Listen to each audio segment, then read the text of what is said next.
أما بعد فأعوذ بالله السميع العليم من الشيطان الرجيم بسم الله الرحمن الرحيم إن للمتقين في جنات ونعيم فاكهين بما آتاهم ربهم ووقاهم ربهم عذاب الجحيم كلوا واشربوا هنيئا بما كنتم تعملون. دروشی پڑھ لیجئے. الصلاة والسلام علیکہ یا سیدی یا رسول اللہ وعلا آلکہ واصحابکہ یا سیدی یا حبیب اللہ. سب پڑھ لیجئے. الصلاة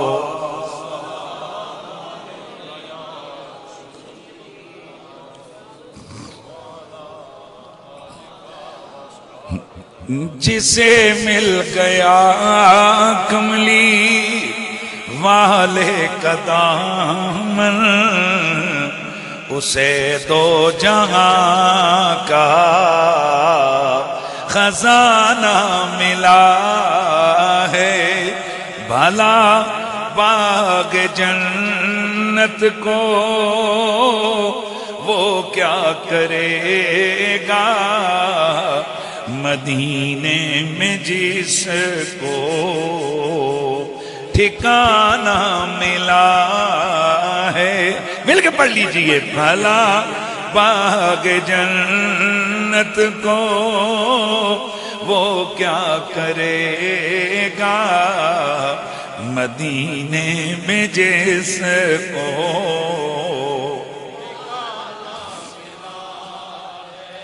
اذانیں دیے جا نمازیں پڑھے جا شب و روز سجدوں پہ سجدے کیے جا سجدے کیے جا.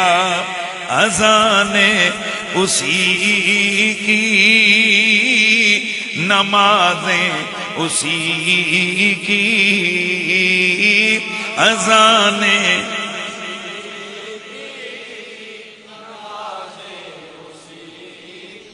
ماشاءاللہ اذانیں اسی کی نمازیں اسی کی جسے پنجتن کا گھرانہ ملا ہے. اذانیں اسی کی نمازیں اسی کی جسے پنجتن کا آستانہ ملا. ایک دفعہ میں اس چیز کو پھر پڑھ لیتا ہوں. اذانیں دیے جا نمازیں پڑھے جا شب و روز سجدوں پہ سجدے کیے جا سجدے کیے جا. اذانیں اسی کی نمازیں اسی کی جسے پنجتن کا گھرانہ ملا ہے. جسے مل گیا کملی والے کا دامن اسے دو جہاں کا خزانہ ملا. بعد از حمد و صلات لائق کے ست تعظیم و تکریم جگر گوشہ حضور محدث کبیر فخر السادات رونق بزم علم و عرفان محقق العصر مدافع اہل بیت بالخصوص مدافع سیدہ کائنات حضرت استاد العلماء والافاضل رونق خانوادہ سادات کاظمیہ پیر سید حبیب الحق شاہ صاحب کاظمی سلطان پوری ادام اللہ فیوزکم السامی، خطیب اہل سنت، خطیب السادات، رونق بزم علم و عرفاں، خطیب اعظم اسلام آباد حضرت گرامی المرتبت قبلہ پیر سید امتیاز حسین شاہ صاحب کاظمی دامت برکاتکم القدسیہ، خطیب اہل سنت فخر السادات حضرت گرامی المرتبت قبلہ پیر سید ثاقب حسین شاہ صاحب بخاری ادام اللہ فیوزکم السامی، لائق تعظیم و تکریم جملہ دیگر علماء کرام، قاری کتاب رحمان حضرت محترم مولانا قاری مظہر عباس صاحب دامت برکاتکم العالیہ، حضرت محترم قبلہ حافظ محمد سجاد صاحب زیائی ادام اللہ ذلکم السامی، حضرت محترم مولانا حافظ محمد مسکین صاحب دامت برکاتکم العالیہ، لائق تعظیم و تکریم جناب مجاہد اہل سنت محترم محمد جمیل قاضی محمد جمیل صاحب دامت برکاتکم العالیہ، مجاہد اہل سنت حضرت محترم مولانا مشتاق احمد صاحب ہزاروی دامت برکاتکم القدسیہ، دائیں بائیں ماشاءاللہ علماء کا جمع غفیر ہے۔ میں سب کے اسماء عالیہ سے واقف نہیں ہوں، اور آج کی اس بزم کے مدعی مکرم منتظم و منصرم برادر محترم خادم کتاب رحمان جناب محترم مولانا حافظ خالد محمود شیرازی صاحب دامت برکاتکم العالیہ، دیگر جملہ ثناخانان مصطفیٰ سادات والا مرتبت جمیع حاضرین و سامعین، السلام علیکم ورحمۃ اللہ تعالی وبرکاتہ۔ آج کی یہ پروقار روحانی وجدانی محفل ذکر و فکر مرحوم و مغفور جناب محترم صوبیدار محمد اختر صاحب رحمت اللہ تعالی علیہ، والد گرامی جناب محترم قاری خالد محمود شیرازی صاحب، ان کے ایصال ثواب کے لیے انعقاد پذیر ہے۔ برادران اسلام، بڑی محفل اور یہ دین کی برکتیں ہوتی ہیں۔ ویسے عام طور پر اس طرح کی محافل میں ایک دو خطبہ کا مل جانا بڑی سعادت ہوتی ہے، اور آج چار چار خطبہ، اور سب سے بڑی بات آج حضور شہزادہ مصلح امت، ہم سب کے سروں کے تاج، رونق و بہار چمنستان زیایہ، حضور قبلہ مرشدنا الکریم کے شہزادے حضور پیر سید حبیب الحق شاہ صاحب، آپ کی موجودگی برکات، روحانیت اور نورانیت محفل کو چار چاند لگا رہی ہے۔ قاری خالد محمود شیرازی صاحب، اللہ تعالیٰ نے قرآن مجید کی خدمات کی بدولت ان پر، ان کے سارے خانوادے پر، سارے خاندان پر اپنا خاص فضل فرمائے، اور میں سمجھتا ہوں جیسے قبلہ خطیب السادات پیر سید امتیاز حسین شاہ صاحب نے فرمایا کہ ان کے والد گرامی کے لیے، ان کی بخشش کے لیے بہترین سرمایہ ان کی نیک اولاد اور بالخصوص قاری خالد محمود شیرازی صاحب ہیں، اور ان کی صورت میں ان کے لیے ایک صدقہ جاریہ اور ایصال ثواب کا سلسلہ جاری اور ساری ہے۔ اللہ کریم ہم سب کو اپنے پیارے نبی کے ساتھ محبت اور پیار کا رشتہ نبھانے کی توفیق نصیب فرمائے۔ احباب گرامی، میرے پاس وقت مختصر ہے، میں بڑے دھیمے لہجے میں چاہوں گا کہ آج کی اس نشست میں ایک پیغام آپ کی خدمت میں پیش کیا جائے۔ میرے سامنے قرآن مجید برہان رشید کی سورہ طور کھلی ہوئی ہے۔ اس کی چند آیات بینات میں نے آپ احباب کے سامنے تلاوت کی ہیں، لیکن میرا مفہوم اور مضمون تب پورا ہوگا جب میں کم از کم پونا رکوع اس کا ترجمہ آپ کے سامنے کروں گا۔ اصل میں اس رکوع کے اندر اللہ تعالیٰ نے جنتیوں اور دوزخیوں کی حالتیں بیان کی ہیں۔ توجہ ہے نا سب کی؟ کس کی؟ آل جنت اور آل دوزخ کی حالات بیان کیے ہیں کہ دوزخی دوزخ میں جائیں گے تو کیا ہوگا، اور یہ کل حالات نہیں ہیں، بعض حالات ہیں، اور جنتی جنت میں جائیں گے تو کیا ہوگا، وہ بھی کل نعمتیں نہیں ہیں، ان میں سے بعض نعمتیں جو کہ اللہ تعالیٰ نے اس رکوع کے اندر سورہ طور کے بیان فرمائی ہیں۔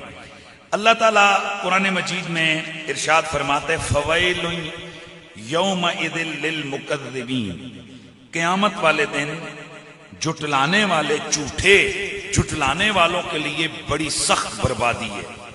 یہ کون ہے؟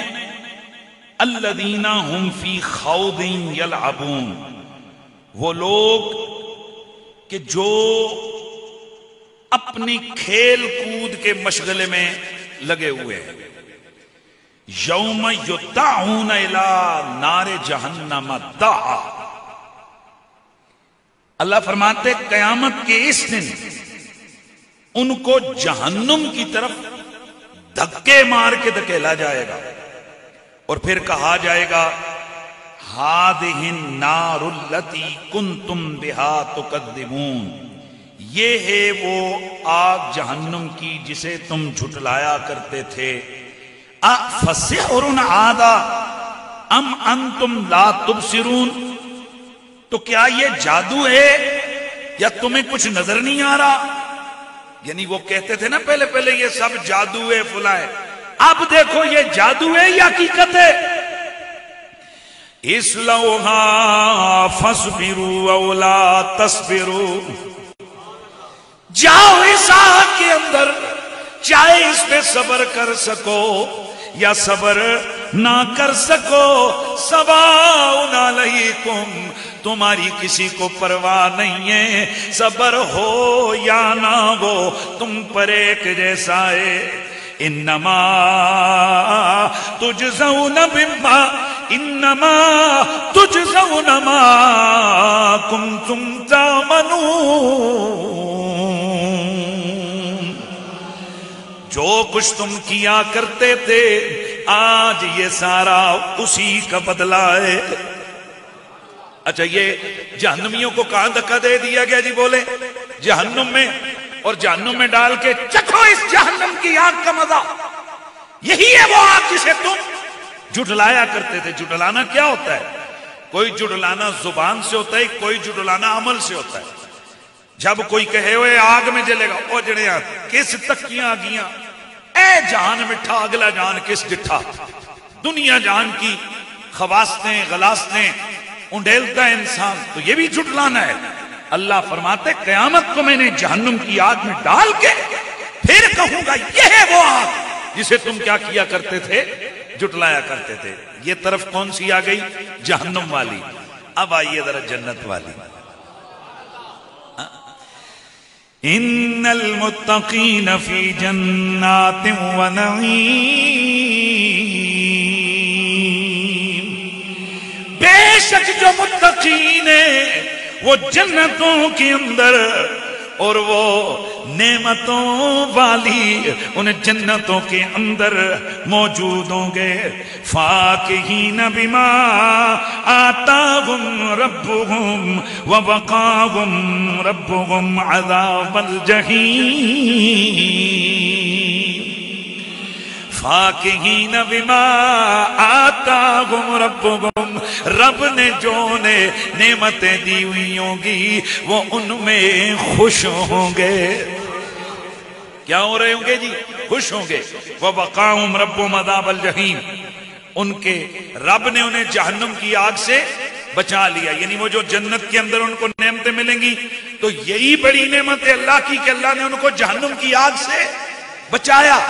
یہ پھر اللہ نے اسے جنت، نعمتوں والی جنت میں اللہ نے داخل کیا، اور پھر حکم ہوگا کلوا واشربوا ہنیئا بما کنتم تعملون، کھاؤ اور پیو، خوشی کے ساتھ موج کرو، جو کچھ تم نے زندگی میں نیک اعمال کیے یہ ان کا بدلہ ہے. اب جنتیوں کی پروٹوکول کو بیان کیا جا رہا ہے. متکئین علی سرر مصفوفہ، قطار در قطار لگے ہوئے صوفوں پر بیٹھے ہوں گے، قطار در قطار لگے ہوئے تختوں کے اوپر، نرم گدوں کے اوپر وہ بیٹھے ہوئے ہوں گے. وَزَوَّجْنَاهُمْ بِحُورٍ عِینٍ، موٹی موٹی آنکھوں والی حوروں کے ساتھ ہم ان کی شادی کروائیں گے. وَالَّذِينَ آمَنُوا. اچھا میں نا تھوڑا سا اگلی نعمتیں بیان کر کے اس آیت کو میں آخر میں تلاوت کروں گا، چونکہ اسی پر پھر آگے چل کر میں نے گفتگو کرنی ہے. نعمتیں سن رہے ہیں آپ؟ ماشاءاللہ جاگی ہے نا، نعمتیں سن رہے ہیں آپ؟ ہیں جی، کھاؤ پیو، نرم تکیے، نرم گدے لگے ہوئے ان پہ سو جاؤ، موٹی موٹی آنکھوں والی حوروں کے ساتھ تمہاری شادیاں ہو گئی ہیں، یہ ساری تمہاری کیا ہیں؟ نعمتیں. اچھا آگے کیا ہے؟ وَأَمْدَدْنَاهُمْ بِفَاكِهَةٍ وَلَحْمٍ مِّمَّا يَشْتَهُونَ. اللہ فرماتا ہے کہ ہم پھلوں سے اور گوشت جو وہ چاہیں گے ہم انہیں عطا کریں گے. حدیث میں آتا ہے کہ جنتی ایسے تختے پر لیٹا ہوگا، دل میں خیال ہے کہ یار انار کھانا چاہیے، باغ میں جانے کی ضرورت نہیں ہے، انار خود کٹے گا، کٹ کے پلیٹ میں سامنے آئے گا، اٹھا کے کھا لے گا. دل میں خیال آئے گا یار بھنا ہوا مجھے پرندہ کھانا، تیتر بٹیر کھانا چاہیے، دیر نہیں لگے گی، بندوق اٹھاؤ، شکار کرو، تیتر مارو، لاؤ پکاؤ پھر کھاؤ. نہیں، بس ادھر خیال آئے گا، ادھر پکا ہوا تیتر اور بٹیر سامنے آ جائے گا. قرآن میں اللہ فرماتا ہے وَأَمْدَدْنَاهُمْ بِفَاكِهَةٍ، جو وہ پھل چاہیں گے، وَلَحْمٍ مِّمَّا يَشْتَهُونَ، جو وہ پھل چاہیں گے ہم وہ دے دیں گے، جو گوشت چاہیں گے ہم وہ دے دیں گے. يَتَنَازَعُونَ فِيهَا كَأْسًا لَا لَغْوٌ فِيهَا وَلَا تَأْثِيمٌ. اللہ اکبر. ایک دوسرے سے پاکیزہ شراب کا جام لے رہے ہوں گے، ایک ایک کو پیش کر رہا ہوگا دوسرا دوسرے کو. لیکن سنو، دنیا کی شراب پی کر دماغ گھوم جاتا ہے، لغویات زبان پر آتی ہیں، انسان کے سر میں درد ہوتا ہے، عقل معوف ہو جاتی ہے. رب فرماتے یہ وہ پاکیزہ شراب ہوگی کہ اس میں کوئی لغو، کوئی گناہ کچھ بھی نہیں ہوگا، بلکہ جیسے جیسے پیتے جائیں گے عشق الہی میں اور مزہ آتا جائے گا. زبان پر برکتوں رحمتوں کے کلام جاری ہو جائیں گے. اچھا آگے بڑھیے. وَيَطُوفُ عَلَيْهِمْ غِلْمَانٌ لَهُمْ كَأَنَّهُمْ لُؤْلُؤٌ مَّكْنُونٌ. ان کے خدمتگار خوبصورت نوجوان جیسے کہ وہ چھپے ہوئے موتی ہیں، وہ ان کے آگے ہر چیز سرو کر رہے ہوں گے، چیزیں لا کر 50 بار پوچھا جا رہا ہوگا، یہ کھا لیجئے، یہ پی لیجئے، یہ لے لیجئے. یہ پروٹوکول، اور یہ کوئی ایک دن کا نہیں ہے، یہ کوئی 5 سال والا بھی نہیں ہے. نہیں سمجھے آپ، یہ کوئی خیر پاکستان میں تو 5 سال گزارتا ہی کوئی نہیں ہے. یہ 3 سال والا بھی نہیں ہے، یہ 1.5 سال والا بھی نہیں ہے، یہ 2 سال والا بھی نہیں ہے. یہ وہ 3 دن جو ہمارے گھر میں مہمان آئے اس کی بڑی ایکسٹرا بھگت ہوتی ہے، یہ وہ بھی نہیں ہے. یہ وہ دلہن والا بھی نہیں ہے کہ جب تک مہندی نہیں اترتی تو 70 بار گھر والے پوچھتے ہیں یہ لے لو، یہ کھا لو، یہ پی لو. یہ دولہے والا بھی نہیں ہے، جب تک گانا نہیں اترتا اس سے پوچھا جاتا ہے اور اس کے بعد پھر کوئی سمجھ ہی گئے ہونے، پھر آگے معاملہ کوئی پوچھتا نہیں ہے. یہ نان سٹاپ لگاتار ہمیشہ کے لیے یہ پروٹوکول ہے. 70 ہزار خدمتگار آگے پیچھے پھر رہے ہوں گے. اچھا سننے وَأَقْبَلَ بَعْضُهُمْ عَلَىٰ بَعْضٍ يَتَسَاءَلُونَ. ادھر میرے ادھر دیکھو تو جنتی ایک دوسرے کی طرف مڑ کے کہیں گے، سوال کریں گے، کہیں گے قَالُوا إِنَّا كُنَّا قَبْلُ فِي أَهْلِنَا مُشْفِقِينَ. وہ اس سے پہلے تو ہم اپنے گھر والوں میں بیٹھ کے بڑے ڈرتے ہوتے تھے، ڈرتے تھے کہ پتہ نہیں ہمارے ساتھ کیا ہوگا، ہیں جی؟ فمن اللہ علینا، ہم تو ڈرا کرتے تھے کہ ہمیں عذاب نہ ہو جائے، ہمارا کیا بنے گا، لیکن اللہ نے ہم پر یہ احسان فرمایا ہے وَوَقَانَا عَذَابَ السَّمُومِ، اللہ نے ہمیں جلسا دینے والی آگ اور ہوا کی اس گرمی کے عذاب سے اللہ نے ہمیں بچا لیا ہے۔ دوستان گرامی، اب یہ نعمتیں آپ نے سن لی ہیں، ایک نعمت کہ جس کا تذکرہ آج کے موضوع سے متعلق ہے اس کو ہم بیان کرتے ہیں۔ پہلے میں حدیث پڑھوں گا، پھر آگے بڑھ کے یہ آیت پڑھوں گا تو آپ کو مزہ آنے والا ہے۔ اچھا، اب جنتی جنت میں اتنی لا تعداد انگنت بے شمار نعمتیں جب اسے ملیں گی تو اللہ تعالیٰ پوچھے گا اور کوئی کمی شمی؟ اللہ تعالیٰ قرآن میں فرماتا ہے ہم مہمان نوازی کریں گے۔ بھائی کئیوں کی مہمان نوازی کون کرتا ہے؟ او جی کئیوں کی جی فلاں بندہ پروٹوکول افسر مقرر ہوا ہے، اتنا بڑا پروٹوکول۔ یار ذرا سوچو، قرآن میں اللہ فرماتا ہے ہم ان کی مہمان نوازی کریں گے۔ اللہ تبارک و تعالیٰ پوچھے گا کوئی کمی میری نعمتوں میں، کوئی کسی چیز کی چاہت؟ خدا کے لیے یار یہیں سے مسئلہ آگے بڑھے گا، میں چاہوں گا کہ آپ کی توجہ رہے۔ کچھ کمی، کوئی چاہت، کچھ کسی قسم کا، جنتی تڑپ جائے گا، کہے گا او میرے رب اتنا کچھ تو نے دیا ہے، کمی کس بات کی؟ اے جڑے سامنے بیٹھے ہو نا یار گنگے نہ بڑھو نا، اللہ دے بندے توجہ ہے نا، اللہ کے بندے واز کریں گے مالک کچھ کمی نہیں ہے، کیا چھ جو ہمیں نہیں ملی؟ کھانا مل گیا، پینا مل گیا، نرم نرم گدے، تکیے، سونے کے برتن، سونے کے کنگن، سونے کے زیور، عالی شان پوشاکیں، او جنت کا ایک ایک مکان جس میں سونے اور چاندی کی اینٹیں، اندر کستوری کا گارا، نیچے زعفران کی گھاس، 80 میل لمبا محل، موتی کے مکان محل، او مال کا کڑی شے جڑی تھے نہیں لبی، سب کچھ مل گیا ہے۔ پرندوں کے نظارے، نہروں کے جھرنے، آبشاریں، پھل پھول، خوشبوئیں، پھر کوئی ٹینس ماحول نہیں ہے، کوئی دہشت گردی کا خطرہ نہیں ہے، کوئی بچے کے مرنے جینے کا کوئی فکر نہیں ہے، ہر قسم کی پریشانیوں سے پاک، مالک ارض و سما، کوئی کمی تو نے نہیں چھوڑی، سب کچھ بہت ہے۔ دھیان ہے؟ اب میں تھوڑا سا نا یہ مسئلہ سمجھانے سے پہلے میں تھوڑا سا آپ کو، جتنے لوگ ہیں آپ کو پریکٹیکل ایک حوالے سے زندگی میں لے کے جانا چاہتا ہوں۔ دھیان در آپ نے میری طرف رکھنا ہے۔ آپ لوگ مطلب ایک تو ہوتے ہیں نا بہت ہائیر جو خاندان ہوتے ہیں ان کی بات نہیں کرتا، ویسے جو عام طور پر ہم لوگ کہیں کسی جگہ جاتے ہیں، کسی بڑے کھانے پہ جان 15 20 30 ڈشیں ہوں، دھیان میرے در رکھے ہو تے اسیں ڈشاں کھا رہے ہونے ہیں تو نال نال دل سے کوئی خیال آنا کہ نہیں آنا؟ چلو ہن تسی دسو کیڑا خیال آنا ہے؟ آئے ہائے ہائے ہائے، ہر باپ کو خیال آتا ہے کہ یار ہمارا پتر بھی نال ہویا، میرا بیٹا بھی ہوتا تو وہ بھی جناب کھاتا۔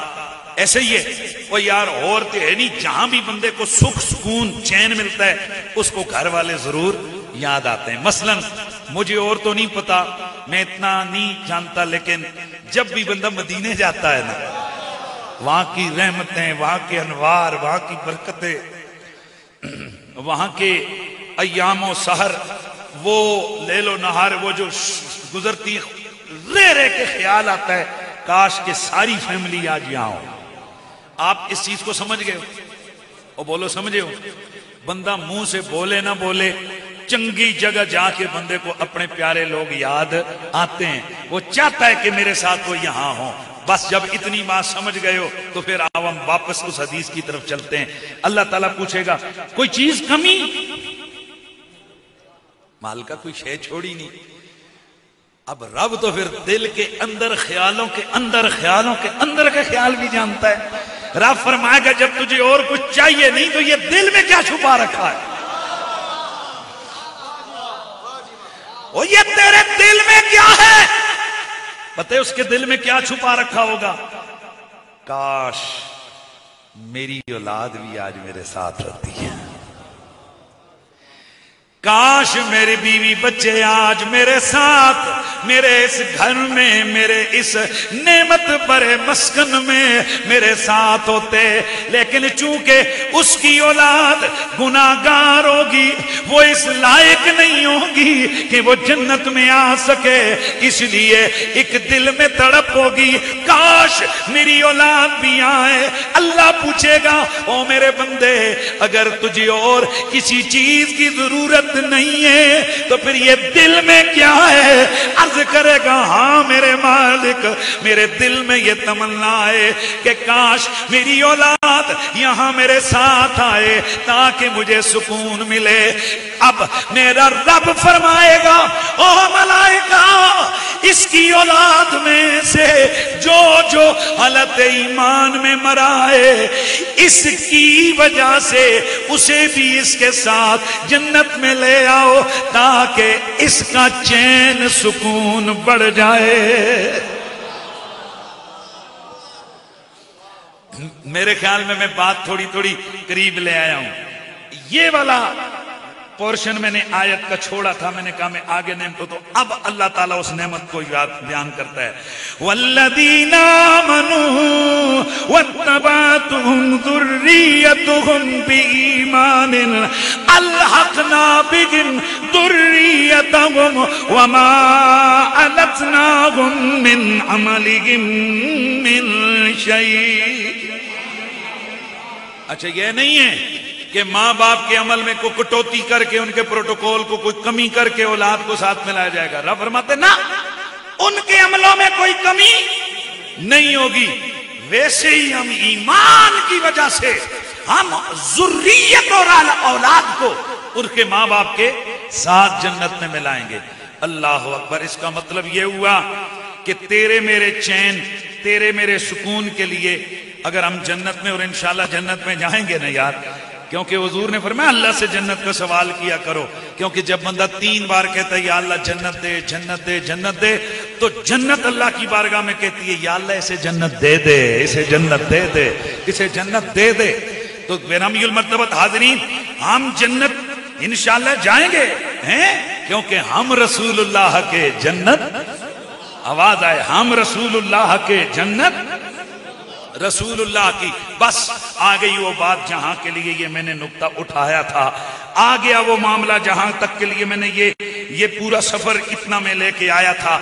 میری اولاد میرے ساتھ، تیری اولاد تیرے ساتھ ہوگی. کیوں؟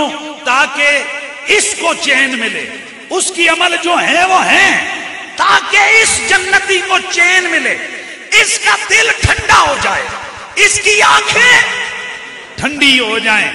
یار ظاہر ہے باقی ہر نعمت ہو جو آنکھوں کا نور ہوتے ہیں، جو دل کا سرور ہوتے ہیں، اگر وہی گھر میں نہ ہو تو نعمتیں کس کاری؟ یہ تو پوچھو اس باپ سے جس کی جوان اولاد بچھڑ جاتی ہے، اس کے لیے کتنا مشکل ہوتا ہے. پوچھو اس ماں سے کہ جس کی اولاد اس کی آنکھوں کے سامنے مرتی ہے، اس ماں کی زندگی گزارنا کتنا مشکل ہو جاتا ہے. دوستان گرامی اب اعمال کم نہیں ہوں گے، پروٹوکول اس لیے ہے کہ اس کا دل ٹھنڈا ہو جائے. مہربانی مہربانی اس کا دل ٹھنڈا ہو جائے. کیوں؟ تاکہ اس کی اولاد یہاں ہو، اس کے نور نظر یہاں ہوں، اس کے دل کا سرور تو یہ خوش ہو جائے، نعمتیں مکمل ہو جائیں. تو پھر اب مسئلہ تو کچھ سمجھ آ گیا نا. تیری میری اولاد تیری میری خوشی کے لیے اللہ تیرے میرے ساتھ جنت میں رکھے گا. تو اب خود بتا محمد مصطفیٰ کی اولاد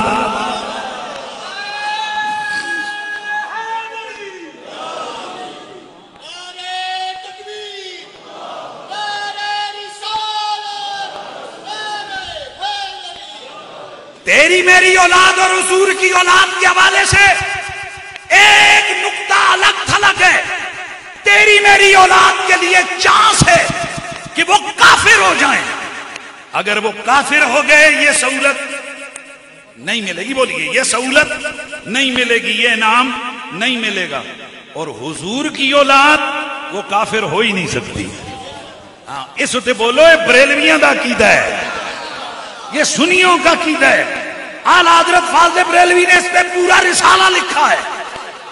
اعلیٰ حضرت فاضل بریلوی سے اس زمانے کے مولوی بھیڑ گئے, کیونکہ بھیڑے آلے محمد مسئلے جو بھیڑ جاندے نے, وہ بھیڑ پہ اعلیٰ حضرت سے لڑ پڑے. کہنے لگے یہ کیسی بات آپ نے لکھی ہے فتوے میں کہ کوئی آل رسول کا فرد, کوئی سید زادہ وہ کافر نہیں ہو سکتا. آپ نے فرمایا مولوی صاحب کیا آپ اس حدیث کو مانتے ہیں کہ حضور نے ارشاد فرمایا کہ ان اللہ فتمہا و فتم ذریتہا من النار, کہ اللہ تعالیٰ نے زہرا پاک اور ان کی اولاد کو جہنم سے ہمیشہ کے لیے دور کر دیا, حرام ہو گئی ہے جہنم ان پر اور یہ جہنم پر. جی جی میں مانتا ہوں. تو آپ نے فرمایا جو کافر ہو وہ جہنم کے باہر نہیں رہ سکتا, اور جو ذریت محمدی ہو وہ جہنم کے اندر داخل نہیں ہو سکتی. اس لیے یقین کر لو کہ جو ذریت زہرا ہوگی, ذریت محمد ہوگی, وہ گناہگار ہو سکتے ہیں پر کافر. آستہ بولے ہو یار. اعلیٰ حضرت فاضل بریلوی سے پھر ایک سوال کیا, وہ جناب ہم تو دیکھتے رہتے ہیں کئی سید پٹھے پٹھے عقیدوں والے ہو جاتے ہیں, تو پھر یہ کیا ہوا؟ آپ کہتے ہیں کوئی سید کافر نہیں ہو سکتا. ہم نے کئی بد مذہب ہوتے دیکھیں. اعلیٰ حضرت نے فرمایا اے تیرے کول کتھوں دلیل آئی کہ سید ہے؟ اکھے جی لوگوں نے کہا سنا, تو انہوں نے کہا لوگوں دیاں گلاں زیادہ پکیاں کہ آمنہ دے لال دی گل زیادہ پکی ہے, لہذا لوگوں کی کہی ہوئی بات جھوٹی ہو سکتی ہے, زہرا کے بابا کی بات کہی ہوئی بات جھوٹی نہیں ہو سکتی. اس کا مطلب ہے یہ راستے میں کہیں سے اس نے چینج کیا سسٹم. اگر حقیقی سید زادہ ہوتا جہنم میں یہ جا ہی نہیں سکتا, کیونکہ جس کی رگوں میں میرے مصطفیٰ کا خون ہے, خون مصطفیٰ پر اللہ نے جہنم کی آگ حرام کر دی ہے. اچھا اب جو میں بات کر رہا ہوں اس کو اختتام کی طرف لا رہا ہوں. تیری اولاد میری اولاد تیرے میرے ساتھ کہاں کہاں؟ جنت میں. حضور کی اولاد, ایک شاہ صاحب سید بادشاہ, ان کا ایک جملہ شاید وہ ساری زندگی میں کبھی بھی نہیں بھولوں گا. حدیث ترمذی کی کہ اللہ کے نبی نے فرمایا من احبنی وحب ہذین واباہما وامہما کان معی فی درجتی یوم القیامہ. اور ایک اور حدیث ہے اللہ کے نبی نے فرمایا میں حسن حسین فاطمہ اور علی اکٹھے جنت میں ایک ہی درجے میں ہوں گے. سبحان اللہ کی آواز ہے. تو انہوں نے فرمایا کہ بظاہر تو یہ لگ رہا ہے کہ وہ جی یہ تو نبیوں والا پروٹوکول حسن حسین کو مل گیا. وہ یہی ہے نا, یہی ہے, بولو یہی ہے. لیکن سنو, ایک پروٹوکول ہوتا ہے ڈائریکٹ اور بالذات, ایک ہوتا ہے بالعرض بالواسطہ. ایک اربوں روپے کی گاڑی آتی ہے کس کے لیے؟ وزیر اعظم کے لیے. لیکن اسی گاڑی میں کوئی اور بھی بیٹھا ہوتا ہے جیسے ڈرائیور کہتے ہیں. حیثیت بدل گئی ہے, وہ اسی گاڑی میں ہے, اسی پروٹوکول کے اندر, پر حیثیت اور ہے. وہ جس وزیر اعظم کی جو گاڑی ہے وہ گاڑی اس کے لیے, پر اس کی وجہ سے یہ بھی ادھر ہے. اگر یوں سادہ سمجھاؤں تو وزیر اعظم ہاؤس میں کون رہتا ہے؟ وزیر اعظم. وہ گھر کس کے لیے بنا ہے؟ وزیر اعظم کے لیے. تو اندر کون کون ہے؟ کیا اکیلا وزیر اعظم ہے؟ اور نہیں بھائی, اس کی بیوی, اس کے بچے, اس کی امی, اس کا ابا, اس کے باقی ملازم نوکر چاکر. فرمایا سنو, یہ جو حضور والے درجے میں حسن حسین ہوں گے نا, تو ان کی دو حیثیتیں. درجہ بنا حضور کے لیے, حضور کو ملے گا ان کی وجہ سے. حسن حسین وہاں جائیں گے حضور کی وجہ سے. سبحان اللہ, اللہ اکبر. میرے نبی کا کلمہ پڑھنے والوں, بات تھوڑی سی آگے بڑھاتا ہوں اور مزہ آنے والا ہے. اور یہ خوش نصیب ہیں خالد شیرازی صاحب کے والد گرامی اور میری زندگی کا تجربہ میں اتنا مجھے نہیں ہے، ظاہر ہے میرا ان سے کوئی اتنا زیادہ تعلق نہیں رہا، ان کی بیٹے سے تعلق تھا، ان کے لہذا شب و روز کے معمولات سے میں بے خبر تھا، لیکن میں کچھ چیزیں اپنی میری زندگی کا تجربہ ہے. جو بندہ زندگی میں نبی کے ذکر سے شغف اور محبت کرتا ہے نا، میری زندگی کا تجربہ ہے، اس کے مرنے کے بعد اس کے جنازے پہ بھی نبی نبی ہو رہا ہوتا ہے، اس کے ختم پہ بھی، اس کے چلیسویں پہ بھی. جو آل رسول سے پیار کرتا ہے اس کے ختم میں بھی آل رسول کا قصیدہ پڑھا جا رہا ہوتا ہے. اور میں نے یہ بھی تجربہ کیا ہے، جو زندگی ساری روکتے ہیں نا کہ اللہ کے ذکر میرے نہیں کرنا، تو وہ جنازے انہوں نے دیتے یہی رولا بنے ہوتا ہے، ہاتھ نہیں چانے، دعا نہیں کرنی، اے نہیں کرنا، وہ نہیں کرنا، انہوں نے یہی رولا. تو جڑے زندگی ساری آل نبی دے خلاف زبانہ کھولتے رہتے ہیں، انہوں نے چلیسویں تے بھی تے انہوں نے سلانے تے بھی تقریریں ہو رہی ہوندیاں نے کہ نبی کی بیٹی سے خطا ہو سکتی ہے کہ نہیں ہو سکتی. شیرازی صاحب آپ کے والد گرامی خوش بخت اور خوش نصیب ہیں، ان کے ایصال ثواب کی محفل ہے.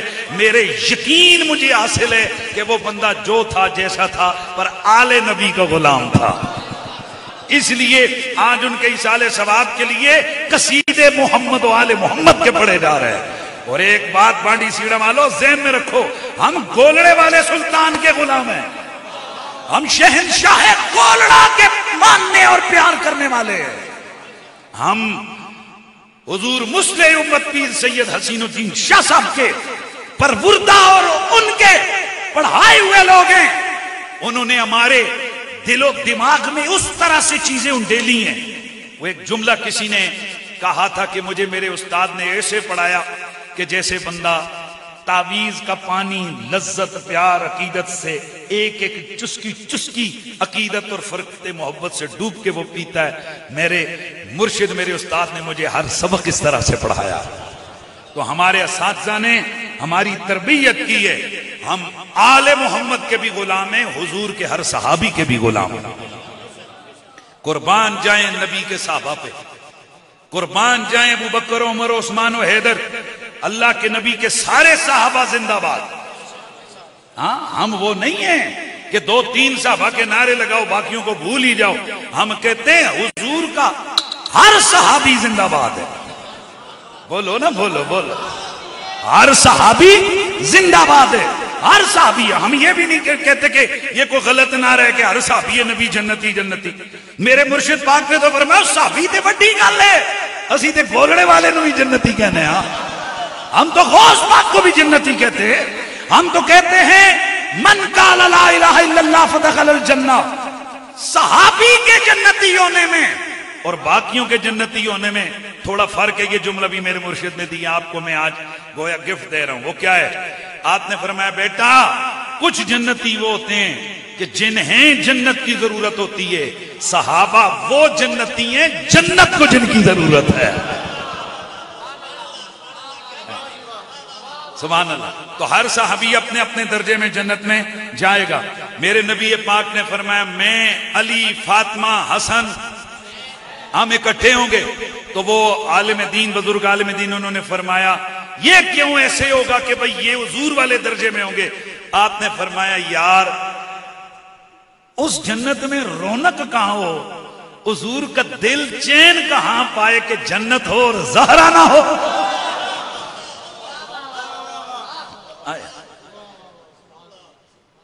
دوستان گرامی، سیدہ طیبات طاہرہ عابدہ زاہدہ حضرت بی بی پاک حضرت ام الحسنین خاتون جنت سیدۃ نساء العالمین، یہ وہ عظیم المرتبت ہستی ہیں. اور یاد رکھو میرے مرشد کریم فرماتے ہیں بیٹا 2 ہستیاں بڑی حساس ہیں، لیکن جتنی حساس ہیں، اور بڑا جملہ سن لو، اللہ کی ذات تک پہنچنے کا سب سے مضبوط اور آسان اور شارٹ راستہ حضور کی ذات ہے. اور حضور کو خوش کرنے، حضور کی رضاؤں کو حاصل کرنے کا سب سے آسان اور مضبوط راستہ سیدۃ نساء العالمین کی ذات ہے. مضبوط واسطہ حضرت سیدتنا ام الحسنین سیدۃ نساء العالمین کی ذات ہے. کیا مطلب؟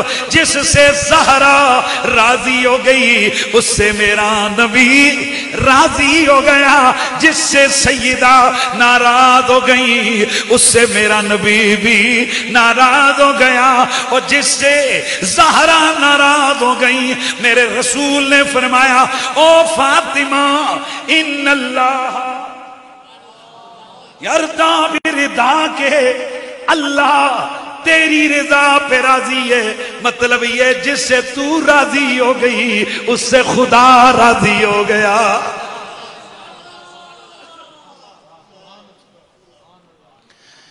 آج ایصال ثواب کی محفل ہے، حضور کو اس کائنات میں ذرا پوچھو نا محدثین سے سب سے پیارا کون تھا؟ بانڈی سیڑا والا یہ ہم گھاڑ کے باتیں نہیں لائے، نبی کی حدیث کی روایتیں، یہ حدیث کی کتابیں اہل سنت کی کتابیں بھری ہیں۔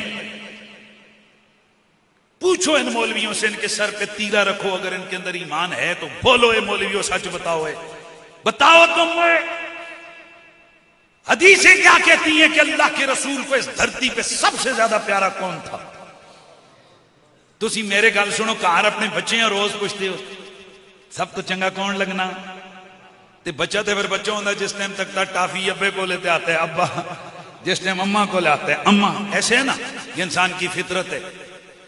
عموماً اولاد اپنی ماں باپ سے بھی پوچھتی رہتی ہے، اے پتر تے ہیں دسو، بزرگ ہو جاتے ہیں نا، میں تمہارے گھروں میں عموماً پوتے پوتیاں اپنی دادی سے پوچھتی ہیں دادی سچ دسو پتراں چو کیڑا پتر چنگا لگنا ہے؟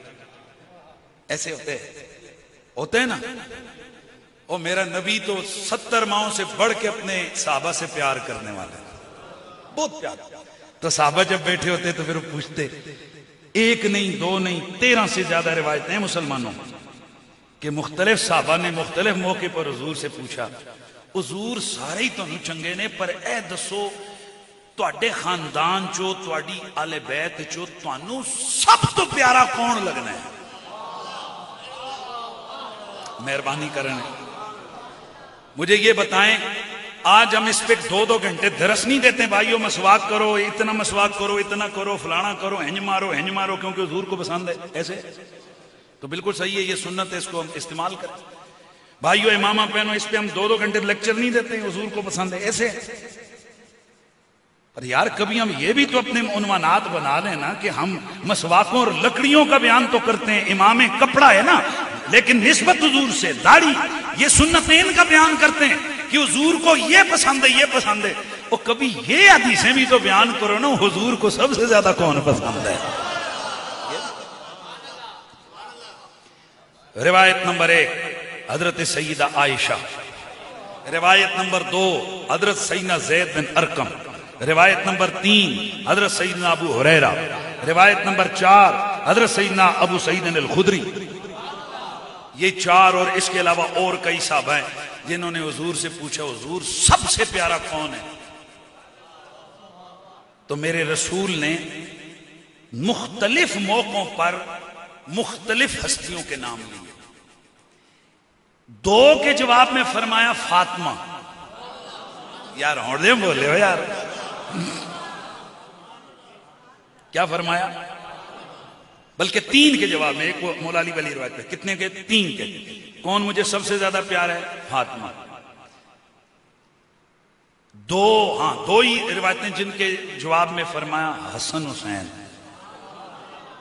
اور 2 حدیثیں یعنی روایتیں جن میں فرمایا علی۔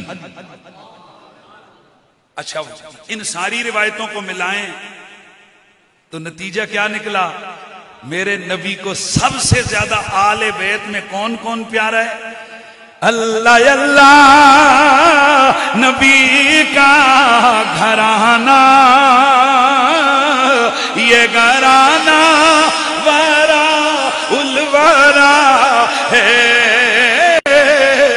اللہ اللہ نبی کا گھرانہ، گھرانہ اللہ اللہ نبی کا گھرانہ، یہ گھرانہ اس میں حسنین اور فاطمہ ہے اس میں حسنین اور سیدہ ہیں اس گھرانے میں شیر خدا ہے۔ تو جو جس کو جتنا پیارا ہوتا ہے نا اس کے معاملے میں وہ اتنا حساس ہوتا ہے۔ اور ایتے عام گل قانون محبت بیان کرتے ہو نا کہ جہاں پیار ہوتا ہے وہاں پھر عیب برداشت نہیں ہوتا۔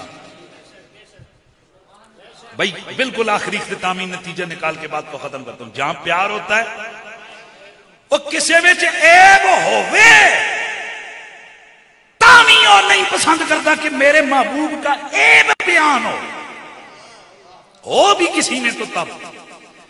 اور جو محبوب ایسے ہوں کہ جنہیں رب گارنٹیاں دے دے انما یرید اللہ لیذھب عنکم الرجس ویطہرکم تطہیرا، اور جو محبوب وہ ہو کہ جنہیں میرا رب کہے او نبی کے گھر والوں رب نے فیصلہ کر لیا ہے کہ وہ تمہیں ہر قسم کے عیب سے رجس سے پاک کر دے گا، اور ایسے پاک کرے گا جیسے پاک کرنے کا حق۔ توجہ ہے؟ کیسے پاک کرے گا جیسے پاک کرنے کا۔ بس یہ میرے ہاتھ میں یہ رومال ہے،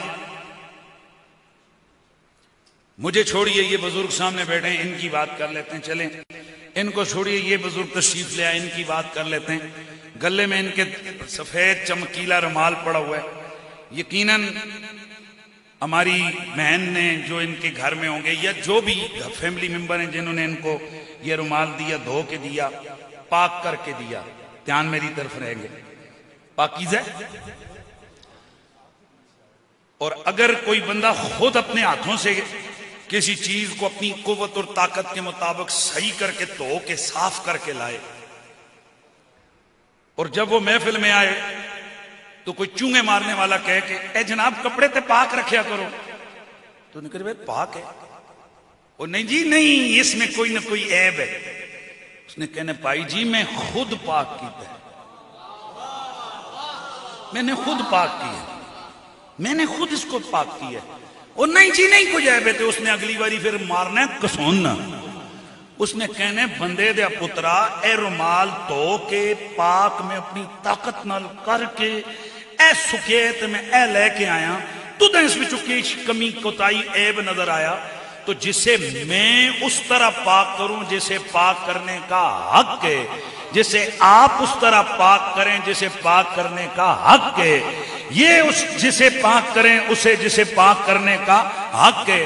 اگر اس میں کوئی عیب نکالے تو ہمیں وہ برداشت نہیں ہے، تو جنہیں رب کہے اے علی و زہرا و حسنین رب نے تمہیں اس طرح پاک کیا جیسے پاک کرنے کا حق ہے۔ اے کلمہ پڑھنے والوں، اے میرے نبی کے غلاموں، اب تم فیصلہ کرو، جسے میں پاک کروں اس میں کوئی انگلی اٹھائے میں اسے برداشت نہیں کر سکتا، اور جنہیں رب کہے میں نے انج پاک کیتے جے میں پاک کرن دا، تو کوئی بدتمیز و بد تہذیب ان میں عیب ڈھونڈ کر کہے کہ فلاں کام کرتے ہوئے بی بی پاک سے غلطی ہو گئی، بی بی پاک سے خطا ہو گئی، اے پاگل تیرے ایمان سے خطا ہو سکتی ہے یا ہوئی ہوگی، جنہیں تطہیر کی چادر ڈال دی گئی ہے، رب نے انہیں ایسا بنایا جہاں خطائیں ہوتی ہیں وہاں وہ نہیں جاتے، جہاں وہ چلے جائیں وہاں خطائیں نہیں آتی۔ اللہ آج ہم نے اس محفل ذکر و فکر میں مصطفیٰ کے پاکیزہ گھرانے کا ذکر کیا، رسول اللہ کی شہزادی طیبہ کا ذکر کیا۔ یہ ہے کون؟ جنت کی مالکہ۔ پتر کون نے؟ جنت دے والد دے مالک۔ اس لیے وہ نعرہ لگا رہا تھا بچہ وارث کائنات پائنتن پاک پائنتن پاک۔ مسلمانوں پائنتن میں قبضہ کس کے آل محمد کا؟ ہمیں اس نعرے اس بات سے کوئی جھگڑا نہیں ہے کہ حضور کا ہر صحابی جنتی ہے، پر ہم کہتے ہیں جنتی ہیں، یہ بھی درست ہے، پر جو جنت کے مالک ہیں ان کی بھی بات کرو، یہ بھی درست ہے۔ اس لیے ہم جنتیوں سے بھی پیار کرتے ہیں، جنت کے مالکوں سے بھی پیار کرتے ہیں۔ یہ ہے گولڑے والے پیر کا عقیدہ۔ یہ ہے اللہ کے ولیوں والا عقیدہ کہ محمد کا گھرانہ رب نے پاک پاک پاک رکھا ہوا ہے۔ اللہ اس پاکیزہ ذکر کا صدقہ صوبیدار صاحب کے تمام معاملات، ان کی غلطی کوتاہیاں اللہ تعالیٰ معاف فرمائے، بتقاضۂ بشریت جو ان سے کمی کوتاہی ہوئی ہو اللہ کریم اس سے درگزر فرمائے۔ اللہ تعالیٰ شیرازی صاحب اور ان کے برادران، ان کے بھائی جان، نام میرے جاوید صاحب، اعظم صاحب، ساجد صاحب، اللہ تعالیٰ سب بھائیوں کو دارین کی برکتیں اور سعادتیں نصیب فرمائے۔ وآخر دعوانا ان الحمدللہ رب العالمین۔ اللہ ان کے پڑھائے ہوئے سبق، سنائے ہوئے درس پر عمل کر کے اللہ تعالی ہمیں برکت عطا فرمائے۔ اب اختتامی لمحات کی طرف میں جا رہا ہوں۔ حضرت قبلہ مفتی صاحب کے خطاب کے دوران ہمارے بہت سارے علماء کرام تشریف لائے۔ حضرت مولانا قاری محمد حنیف صاحب مردان سے، حضرت قبلہ قاری منور خان صاحب راول پنڈی سے، اور دیگر علماء کرام تشریف لائے۔ سب کو خوش آمدید کہتا ہوں۔ آپ نے پیار محبت سے سبحان اللہ کی صدا بلند کرنی ہے۔ میں نے مائی کو حضور شہزادہ مسلم امت کے حوالے کرنا ہے۔ محبت سے کہہ دیں، ذرا محبت سے کہہ دیں۔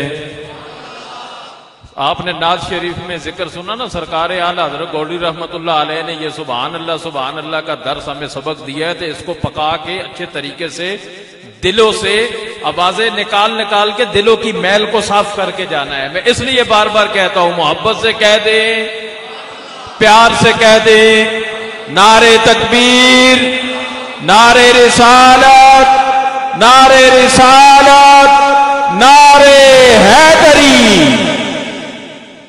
میں مائک حضور قبلہ کے حوالے کروں گا۔ آپ سرپرست ہیں، آپ مالک ہیں، آپ جو چاہے کریں، میں کچھ نہیں کہوں گا آپ نے کیا کرنا ہے کیا نہیں کرنا۔ آپ کی شفقتیں ہیں، آپ کی محبتیں ہیں۔ آپ اس دن بھی تشریف لائے، آپ نے قبلہ قاری صاحب کے والد گرامی کا جنازہ پڑھایا، آپ نے شفقت فرمائی۔ پھر ہمارے قبلہ بڑے پیر جی، اللہ تعالیٰ ان کو بھی صحت عطا فرمائے، پیر سید انعام الحق شاہ صاحب، انہوں نے بھی شفقت فرمائی۔ آج پھر آپ آئے ہیں تو یہ آپ کے اپنے گھر ہے۔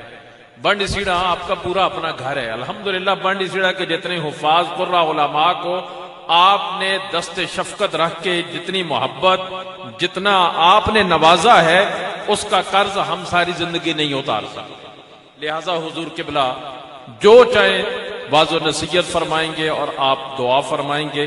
اس سے پہلے میں ایک اعلان کر دوں، انشاءاللہ تعالی بروز جمعۃ المبارک، ہفتہ اور اتوار، یہ 3 دن دربار عالیہ موڑا شریف کا سالانہ عرس پاک ہے۔ حضرت قبلہ پیر ڈاکٹر فضیل ایاز صاحب، حضرت قبلہ پیر اولیاء بادشاہ فاروق صاحب اور دیگر صاحبزادگان کی طرف سے آپ سب احباب کو محبت بری دعوت ہے۔ بہت کثیر تعداد میں ساتھی جاتے ہیں، گاڑیوں کا انتظام بھی ہو چکا ہے۔ جن جن ساتھیوں نے جانا ہے اعلان کے مطابق رابطہ کریں تاکہ قافلے کی صورت میں آپ باخیریت جائیں، باخیریت آئیں۔ اللہ تعالیٰ سب کی حاضری کو قبول فرمائے۔ اور حضرت قبلہ کی دعا کے بعد یہاں ہی اذان ہوگی، نماز ادا کریں گے، اور اس کے بعد آپ سب احباب نے جتنی محبت کے ساتھ یہاں تشریف رکھا ہے، بس تھوڑی سی تکلیف کرنی ہے، یہاں سے چل کے قبلہ قاری خالد محمود بھائی جاوید اختر کے گھر پہ آپ نے جانا ہے۔ لنگر شریف کا انتظام وہاں پہ کیا ہے۔ اس کے بعد آپ سب کو اجازت ہوگی۔ محبت کے ساتھ آپ کہہ دیں سبحان اللہ، حضور قبلہ اپنی باس و نصیحت شروع کریں۔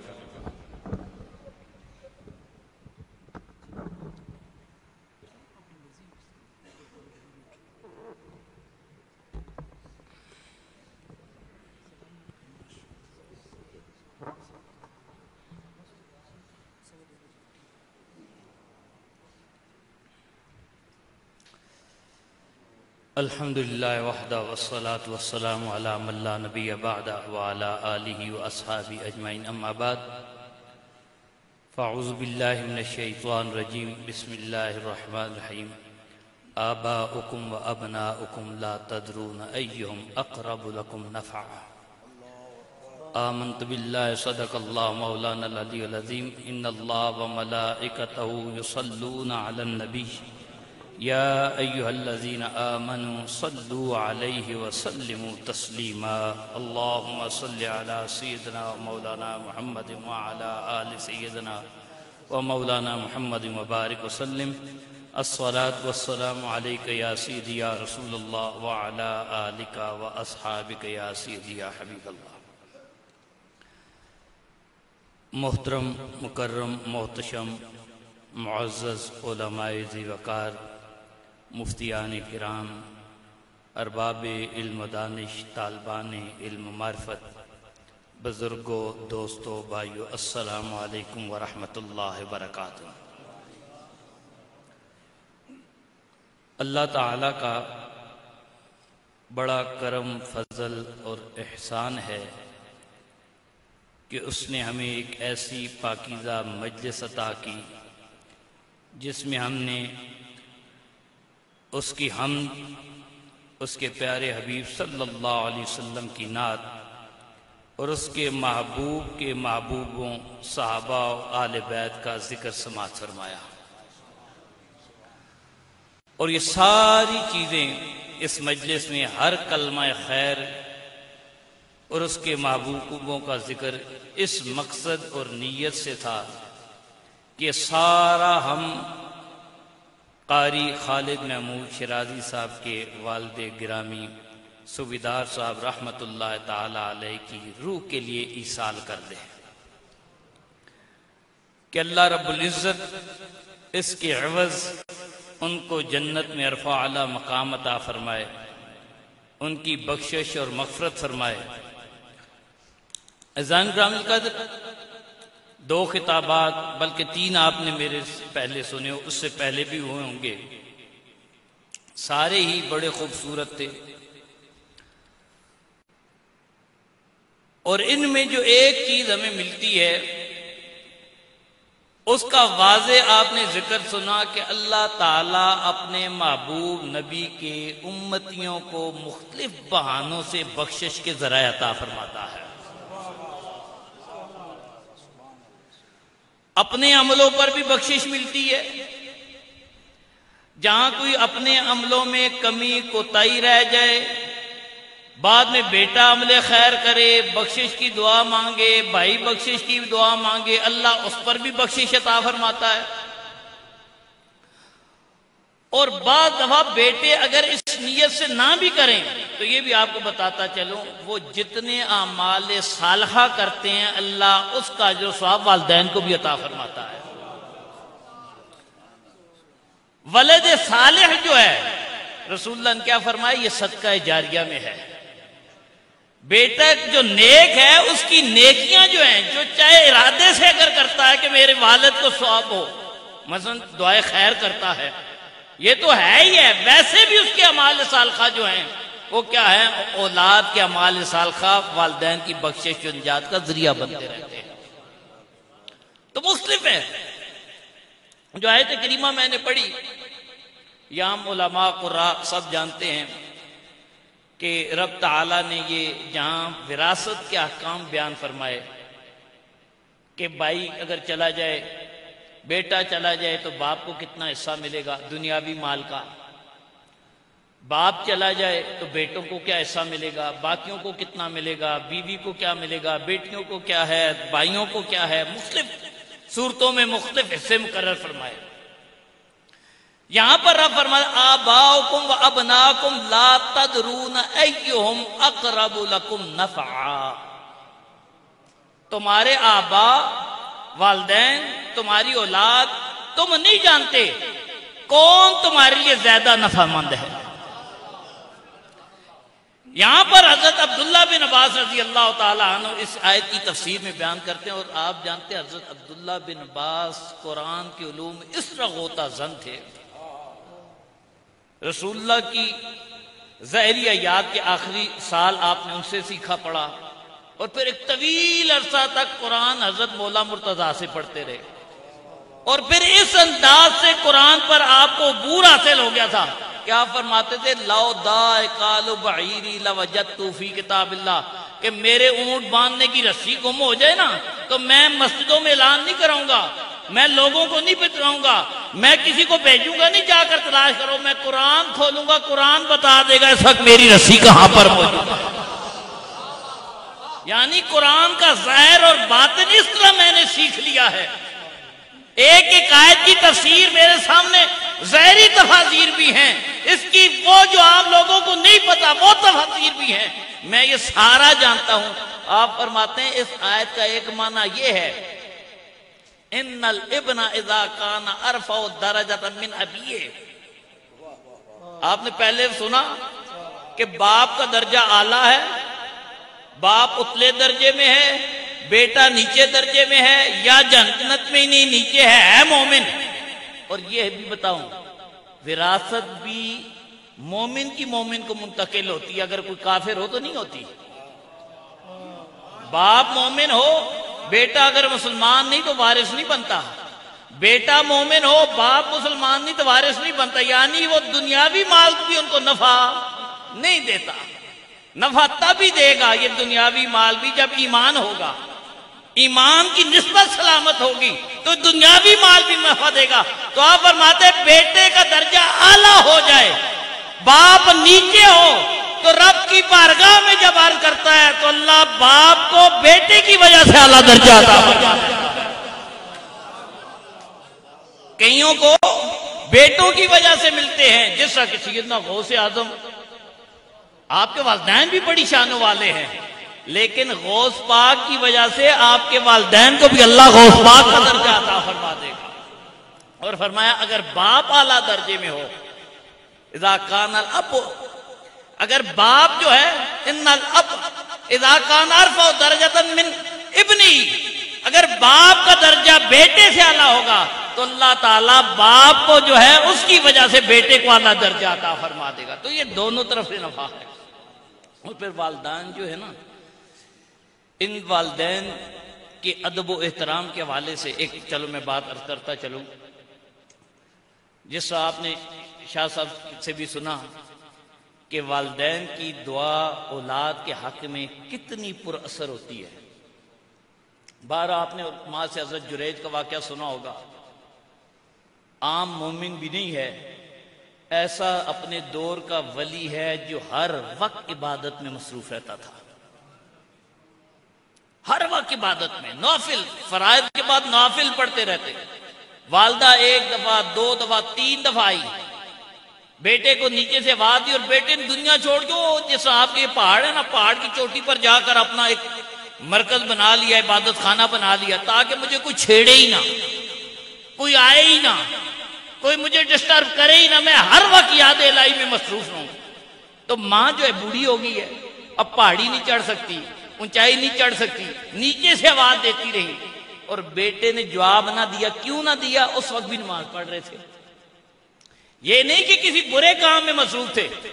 ہم تو بعد اب ماں باپ بلاتے رہتے ہیں، اپنی یش میں چھوڑ کر نہیں آتے، اپنے کام چھوڑ کر نہیں آتے، یہ رب کے کام میں ہے، یعنی عبادت نماز پڑھ رہے ہیں، رب کی پڑھ رہے ہیں، تو اس میں اگر ماں کو جواب نہ دیا، ماں کی زبان سے الفاظ نکلے وہ اسی طرح پورے ہوئے، وہ ولی پکڑا گیا، آزمائش میں آ گیا، جرم تو نہیں کیا لیکن آزمائش میں مبتلا ہو گیا۔ ایک بری خاتون نے تہمت لگا دی، وہی لوگ جو پہلے ولی مانتے تھے، ہاتھ چومتے تھے، سارے ڈنڈے لے کے ارد گرد ہو گئی، تو ولی ہے؟ اور یہ بھی ایک بڑا المیہ ہے، کوئی بری عورت الزام لگا دے، اس ولی کی بات کا اعتبار نہیں کرتے، اس کے ساتھ کھڑے ہو جاتے ہیں۔ یہ حدیث پاک میں وہ اللہ کا ولی تھا، اس ایک عورت نے الزام لگا دیا، کسی نے ولایت نہیں دیکھی، باتیں نہیں دیکھی، نمازیں نہیں دیکھی، روزے نہیں دیکھے، باقی ان کے معاملات نہیں دیکھے، کہا یہ عورت سچ کہتی ہے، اس کے ساتھ کھڑے ہو گئے۔ اس لیے قرآن پاک میں کہا گیا ان جاء فاسق بنبأ فتبینوا، اگر کوئی فاسق خبر لے کر آ جائے نا تو اس کی تحقیق کریں، ویسی نہ دوڑ پڑیں۔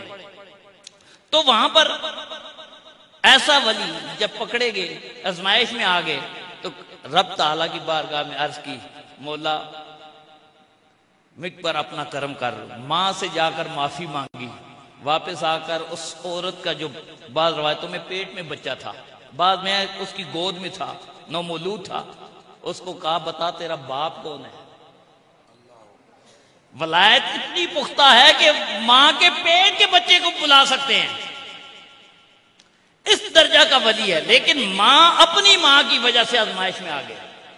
تو اس لیے مفسرین کرام نے یہ جو آیت ہے نا وَلَا تَقُلْ لَهُمَا أُفٍّ وَلَا تَنْهَرْهُمَا وَقُلْ لَهُمَا قَوْلًا كَرِيمًا، کہا کہ ایک تو یہ نا ان کو برا بلا نہیں کہنا، سخت لفظ نہیں بولنے۔ بعض مفسرین لکھا تمہارے عمل سے ظاہری اور باطنی طور پر بھی ان کی مخالفت ظاہر نہ ہو۔ ایک تو باپ کہتے ہیں بیٹا پانی لا دے، نہیں لے کے آتا، یہ تو ظاہری مخالفت ہے۔ باپ کہتا ہے، ماں کہتی ہے بیٹا یہ کام کرو، کہتا ہے یہ نہیں کرتا۔ ایک کہا کہ باطنی طور پر بھی تمہارے اندر ایسی کیفیت نہ پیدا ہو، رب نے اس سے بھی منع کر دیا۔ اور بعض علماء نے، خاص طور میں نے پڑھا تھا غالباً ابو منصور رحمت اللہ تعالی علیہ جو ہمارے امام ہیں ماتریدیوں کے، انہوں نے لکھا، وہ اپنی تفسیر میں غالباً اب مجھے ذہن میں آتے، ان کی کتاب میں نے پڑھا تفسیر میں یا کسی اور میں بھی ہو سکتا ہے، ان کا یہ اف جو ہے نا، یہ اف منہ سے ہوا نکالنا ہے، جیسے ہم پھونک مارتے ہیں نا، یہ اف ہے۔ کہا رب نے باپ کی بات سن کر یہ منہ سے ہوا نکالنے سے منع کر دیا۔ بات اب ماں باپ سخت بات کہتے ہیں، زبان سے لفظ نہیں بولتا، یہ بھی کلام بن جاتا ہے ماں باپ کے سامنے جب ہو، تو اس کلام سے بھی اللہ تعالیٰ نے منع کر دیا کہ ماں باپ کی بات سن کر آپ نے اس کا بھی اظہار نہیں کرنا۔ اتنا زیادہ ادب ہے ماں باپ کا۔ اور یقیناً جو لوگ ادب کرتے ہیں با ادب با نصیب، جو اپنے والدین کا ادب کرتے ہیں، ان کا خیال رکھتے، زندہ تھے تب وہ ادب تھا، ان کا خیال رکھنا تھا، ان کی باتوں کو تسلیم کرنا تھا۔ بلکہ ایک اور بات بتاتا چلو، کہا ماں باپ اگر اولاد کو، ماں باپ مسلمان نہیں مشرک ہیں، کفر کا حکم دے، کفر کی بات تو نہیں ماننی، آگے سے بد کلامی کرنے کی پھر بھی اجازت نہیں۔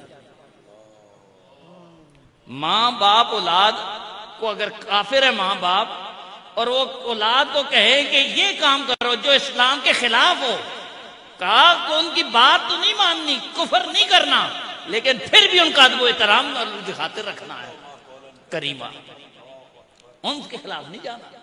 ہم تو مومن اپنے والدین کی بات نہیں مان رہے ہوتے، ان کے خلاف بدسلوکی اور بد زبانی کر رہے ہوتے، کہ بہت بڑی پکڑ ہے۔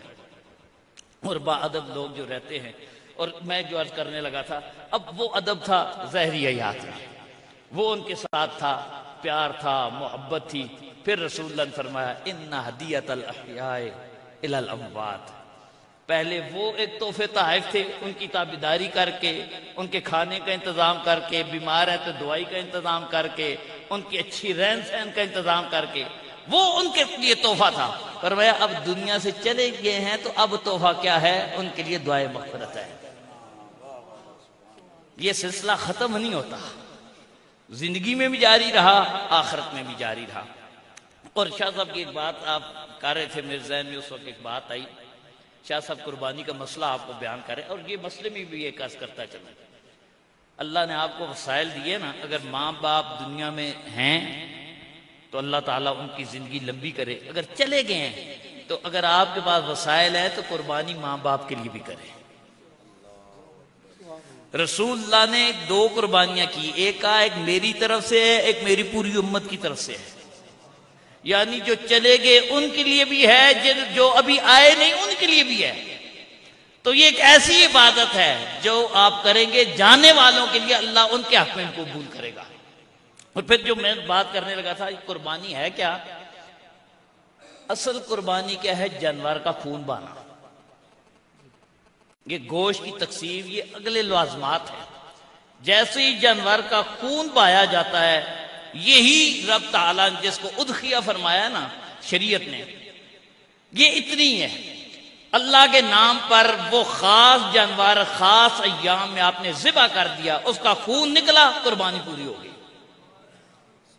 اب جو خون رب کی بارگاہ میں قبول ہو جاتا ہے، شاہ صاحب نے جو اگلا مسئلہ بیان کیا بالوں کا، پہلے خون قبول ہوتا ہے، جو خون مقبول ہو اس خون کے باقی اجزاء کے ساتھ ساتھ اس کے ہر اس کو رب قبول کرتا ہے. گوشت جو ہے نا، گوشت جو ہے وہ بھی صدقہ ہے. گوشت بھی تقسیم ہو تو اللہ تعالیٰ اس پر علیحدہ اجر دیتا ہے. لیکن بال کسی کام کے نہیں ہے، یہ بے مقصد چیز ہے. اصل اللہ کے حبیب نے چمڑا بھی کام آتا ہے. آپ نے مسجد میں دے دیا، اس چمڑے کو انہوں نے صاف کیا، مصلی بنا لیا، اور کاموں میں لگا، کسی نے جوتے بنا لیے، وہ بھی صدقہ بن کے اس پر بھی اجر ہے. بال کس کام کے؟ بالوں کا کوئی مصرف نہیں ہے. لیکن کیونکہ وہ خون قبول تھا، اس خون کی وجہ سے اس کے بالوں پر بھی اللہ اجر و ثواب عطا فرماتا ہے. تو پھر خون مصطفیٰ کے ساتھ کون برابری کر سکتا ہے؟ اگر قربانی کے جانور کا خون قبول ہو جائے تو اس خون کی قبولیت پر اللہ تعالیٰ اتنے ہی عنایات اور احسانات فرماتا ہے. خون مصطفیٰ کا تو کوئی جوڑ ہی نہیں ہے. اور اسی لیے جو انہوں نے فرمایا، میں ایک بات اور کرتا چلوں. سیدی اعلیٰ حضرت نے لکھا، یہ جو آیات ہے نا، انما یرید اللہ لیذھب عنکم الرجس اہل البیت ویطہرکم تطہیرا، یہ اہل بیت کیا صرف 5 ہی ہیں؟ مفتی صاحب نے آپ کو بتا دیا ساری ذریت ہے. یہ بھی اعلیٰ حضرت کا ہی فرمان ہے.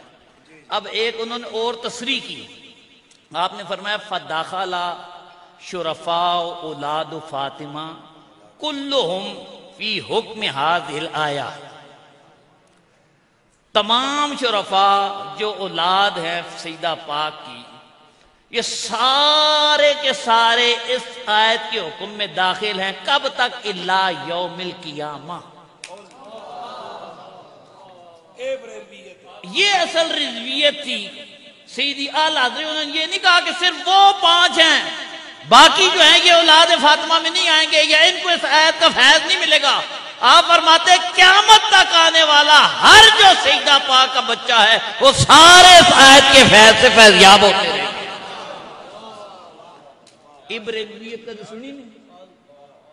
اب مسئلہ کیا ہو گیا؟ لیبل اور ہے، اندر مال اور ہے. لیبل ہے زمزم.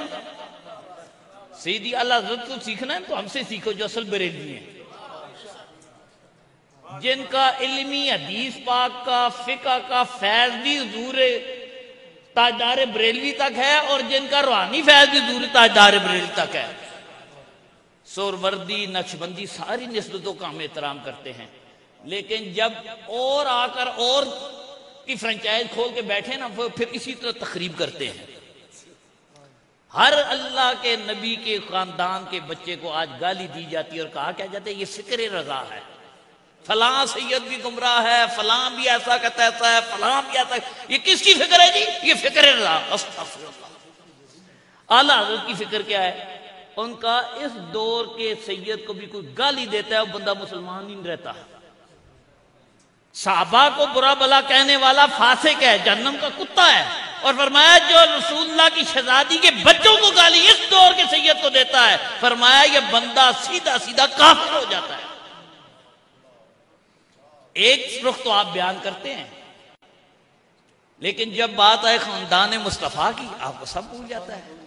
سارے ادب کے تقاضے، سنیت کا ترہ امتیاز ہی ادب تھا. ایک بات آخری عرض کرتا چلو. محرم آنے والا ہے، اگلا مہینہ محرم کا ہے. کبھی آپ نے غور کیا؟ مجھے چند سال پہلے یہ بات ملی اور میں تو بڑا محظوظ ہوا کہ حضرت امام حسین کا جب مقابلہ ہوا کربلا میں، جو لشکر آیا، مختلف روایات ہیں کتنے ہزار تھے، میں اس پر بھی نہیں جاتا. سارے کلمہ پڑھنے والے تھے یا نہیں تھے؟ سارے اپنے آپ کو رسول اللہ کو امتی کہتے تھے نہیں کہتے تھے؟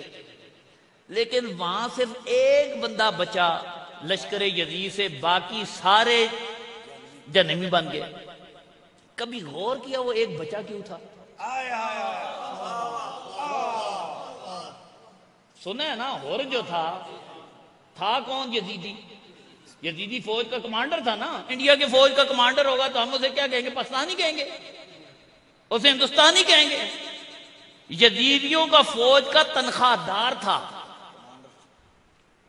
یزید کا مال کھاتا تھا، یزید کی فوج کا حصہ تھا. لیکن پھر بھی اللہ نے ہدایت دے دی یزیدیوں کے ساتھ انجام نہیں ہوا، حسینیوں کے ساتھ ہو گیا۔ یار پھر اس نے کون سا ایسا عمل کیا کہ یزید جہنمیوں سے نکل کر جنتیوں میں چلا گیا؟ حالانکہ کام تو جب حسین پاک کو روک رہا تھا، حسین پاک کے سامنے رکاوٹ باندھا، کرتوت تو ٹھیک نہیں تھے۔ آیا کس لیے تھا گرفتار کرنے، آیا کس لیے تھا مقابلہ کرنے، یہی نیت لے کر آیا تھا نا، کیونکہ تنخواہ ڈیوٹی یہی لگی تھی کہ حضرت امام حسین کو یہ تکالیف دینی ہے، یہ رکاوٹیں پیدا کرنی ہے، لیکن اس سب کے باوجود بچ گیا۔ اس نقطے سے پردہ اٹھاتا ہے علامہ ابن کثیر۔ کون؟ ابن کثیر، جو شاگرد ہے ابن تیمیہ کا، ٹھیک ہے جی۔ وہ کہتا ہے معاملہ یہ ہوا، جب یہ آیا حضرت امام حسین کے ساتھ اس کے مذاکرات ہوتے تھے، باتیں ہوتی تھی، ظاہری بات ہے وہ اپنے جو شرائط تھی وہ پیش کرتا تھا، یہ کرے یہ کرے۔ حضرت امام حسین نے اسے کہا سکلت کا امکا ماذا ترید، اے حر تجھے تیری ماں روئے تو کیا چاہتا ہے ہم سے؟ اچھا سکلت کا یہ جو لفظ ہے نا، یہ لفظ ہوتا ہے تیری ماں کو دکھ پہنچے، یعنی تو مر جائے اور تیری ماں دکھی ہو، یعنی یہ ایک قسم کا ماں کے دکھ کی بات ہے۔ بعض حدیث میں اس کا اور بھی مفہوم بیان کیا گیا، جب کہیں صحابہ کے حوالے سے یا وہاں کوئی بات آئی تو وہاں رحم کی بات ہے، لیکن ویسے عربی میں یہ اس لیے بولا جاتا ہے۔ اب حضرت امام حسین نے کیا کہا؟ تجھے تیری ماں روئے۔ اب یہ لفظ جب حر نے سنے تو پتہ ہے اس نے کیا کہا؟ اس نے کہا حسین یہ جو تو نے بات کی ہے نا، اگر کوئی اور عربی کرتا لَأَقْتَصَنَّ مِنْهُ، میں جواب میں یہی جملے اس کے لیے بولتا۔ اگر کوئی اور یہ لفظ بولتا جو تو نے میری ماں کے بارے میں کہے، اے حسین میں یہ لفظ لَأَقْتَصَنَّ ضرور بے ضرور قصاص لیتا۔ قصاص کیا ہوتا ہے؟ یعنی جو تو نے کیا وہی میں کرتا، تو نے میری آنکھ نکالی میں تیری آنکھ نکالتا، تو نے جو لفظ بولے میں وہ لفظ بولتا۔ لیکن کیا کہا؟ لا سبیلا، لیکن میرے لیے کوئی راستہ نہیں کہ میں تیری ماں کے لیے ایسے لفظ بولوں۔ میں یہ ضرور اس سے بدلہ لیتا، لیکن میں تم سے کیوں نہیں لے سکتا؟ کیونکہ تیری ماں جو ہے وہ رسول اللہ کی شہزادی ہے۔ اللہ بِأَحْسَنِ مَا نَقْدِرُ إِلَيْهِ، کہ جب بھی ان کا میں ذکر کروں گا تو جتنا اچھائی سے کر سکوں گا اتنا اچھائی سے کروں گا۔ یہ وہ نقطہ تھا ادب کا کہ جہاں قصاص کا معاملہ بھی ہو سکتا تھا، لیکن سرکار نہیں، قصاص کس سے لوں گا میں، کس بار کو؟ یہ اب تو کہا جاتا ہے نا ہم نے جو لفظ ویسے نہیں بولنے جی، لیکن جب مقام جواب ہو، راضیوں کو جواب دینا تو پھر ایسے لفظ بول سکتے ہیں۔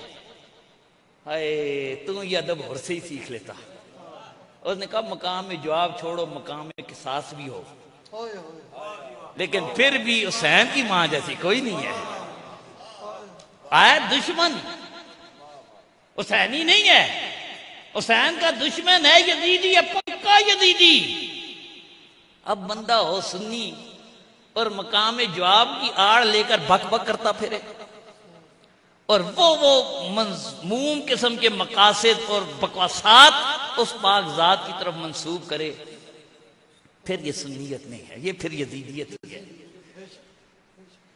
لا سبیل الی ذکر امک الا باحسن ما نقدر علیہ، میرے لیے کوئی راہ، بڑا ریسرچ کیا ہے، غور کیا ہے، کوئی ایسی راہ نہیں ملتی کہ میں اس انداز سے ذکر کر سکوں۔ کیوں؟